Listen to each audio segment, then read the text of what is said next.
Hello, friends. This is Alexis Bach here with another edition of NAMI Cares podcast. And today I am with Lori Husky, the president of NAMI Kane County North. And today we're going to be talking about a specific disorder that is called borderline personality disorder. But before we begin, we want to make sure that you all understand that we are not doctors. We don't play doctors on TV even. So the information that we get comes from various sources. And can you let us know where you get your information from, Lori? Good morning. Thank you. Yes, I rely on information from NAMI National as well as mentalhealth.org, the National Institute for Mental Health, SAMHSA, which is the Substance Abuse and Mental Health Services. That's a government program.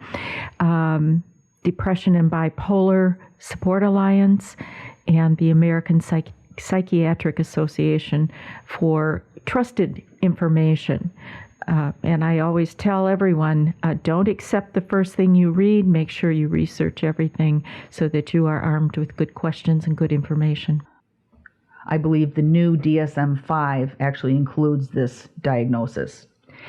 In terms of years, yes, it is sort of a new diagnosis. When I came into NAMI in 2009, I started hearing this from family members at support groups, and I really had never heard of it before, and I could find very little information about it. So thankfully, we do have more information, and that's what we'll talk about a little bit here. Okay. Can you explain to me, I guess in general, what is borderline personality and what are some of the symptoms? Right. As you mentioned, we are not doctors, so I'm actually going to read to you NAMI's definition of borderline so that I get it straight. Borderline personality disorder is a condition characterized by difficulties regulating emotion.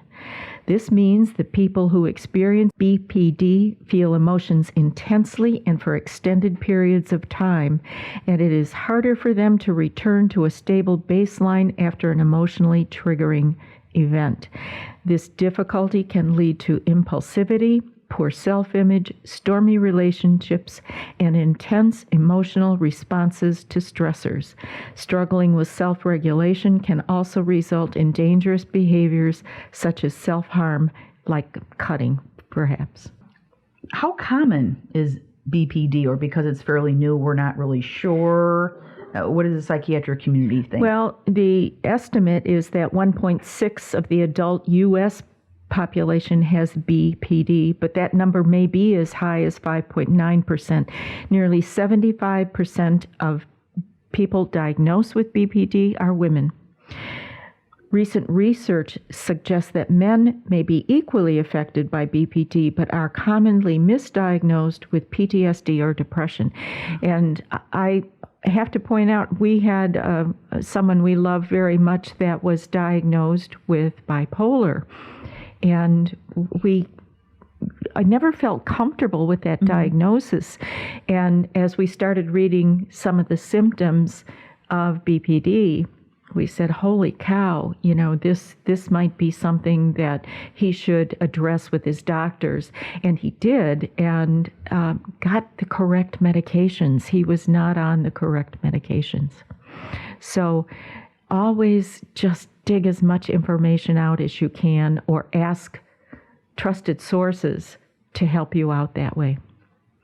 I myself have a loved one who has BPD, and it is a very difficult illness. We're going on about 11 years helping our loved one. Why is BPD so difficult to treat? Well, I think some of the symptoms, at least this is my understanding, mimic other more well-known mental illnesses like bipolar. And of course, within any of those illnesses, like bipolar, there's bipolar 1, which our son had, and that is represented with very frequent rapid cycling. Mm-hmm. He would go through mania and then crash down to depression and then back up to mania again. This would happen many times during the year. Bipolar 2, we see more depression than we do the mania. So depending on what the patient presents to the doctor at the time that they're going through something, it's hard for doctors to always give you an absolute definitive diagnosis in the beginning. Okay. And that's frustrating for families because of the long journey of different treatment options and medications.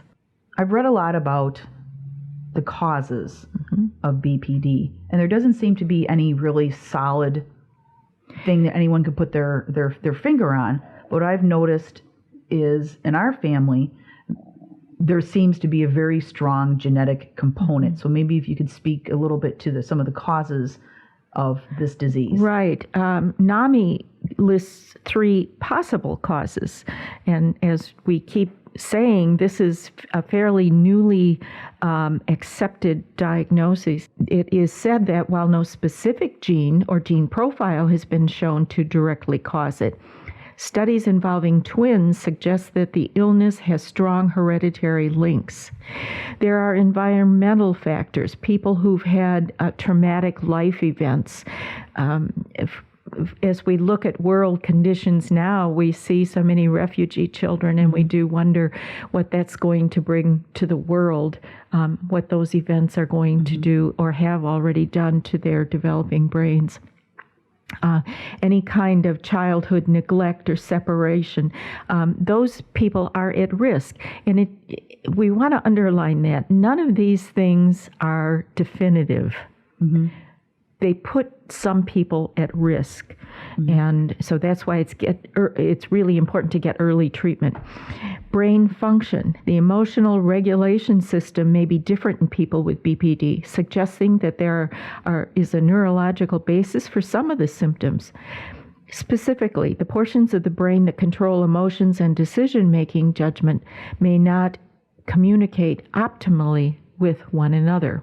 So again, I think most families, when we start down this journey, we want to look for a cause or a blame. We want to lay the blame somewhere. Why was this visited on our family? And it's much healthier to say, well, why not us? And seek out good information to help and tools to give you to cope with some of these that are really traumatic illnesses. I know it's especially difficult for mothers. Not that it's not difficult for fathers, but mothers as a primary caregiver, constantly going back in my mind again to like, what did I do wrong? Maybe if I would have done this, or, and you rack your brains for a reason, some reason, but there really just doesn't seem to be one besides some of the factors. When we're sitting with families in our courses or our family support groups, I try to encourage them to use what energy they have. And usually when you're new to any of these diagnoses and just seeking answers and help, you have limited energy. Don't use it on trying to place blame or find a cause. Let's embrace what we do know and get help from people who have walked down this road. And for me personally, that was the most helpful thing, was to be around people who are going through this. So I have a couple more questions, but as long as you're talking about, being around people, what does NAMI specifically offer for families of those who suffer with mental illness? We have our signature course. This is an evidence-based course. It's traditionally been 12 weeks, but they're revamping it this year, and so they're probably going to shorten it to about 10 weeks, which is good for instructors and participants alike. It is a really intensive course about mental illness, about family dynamics, about communication techniques. We learn about medications. For those of us who have taken it or taught it, it is life-changing. Yes, I participated in that. I think it was like a couple of years ago now. Yes. And it was definitely life-changing. My husband and I, we learned so much, but I think for me, the thing that was most comforting was knowing that there were others there who felt the same way, who encountered similar situations when I thought I was all alone on an island out there somewhere. But the reality is, I found that the NAMI resource Family to Family has just been an incredible course to go through with my husband, because it has comforted me in the fact that I am not alone. It has educated me and giving me information that I can not only help myself practice some self-care, but care for our marriage, care for our family, and most importantly, the person who's suffering from BPD. We also offer family support groups, and our affiliate has 3 per month. You do not need to register. You just come. You can go to our website and find those. We have one on the first Saturday at Ecker Mental Health Center.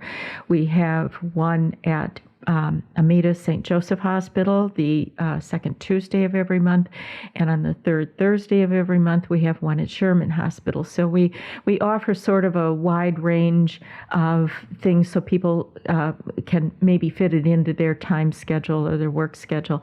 And coming to a support group, many people who come for the first time are intimidated. We always tell them anything said here is confidential, and you don't have to talk. If you just need to sit and absorb, it's totally fine, because mental illness is a very lonely and isolating illness for the person dealing with it, as well as their families and friends. And my spirits are always buoyed when friends come and say, I love my friend. I need to know how to help. I'm always afraid I'm going to say the wrong thing. How can I be supportive? So come to those groups. You don't need to register. It's free. All NAMI services are totally free, including that 12-week course.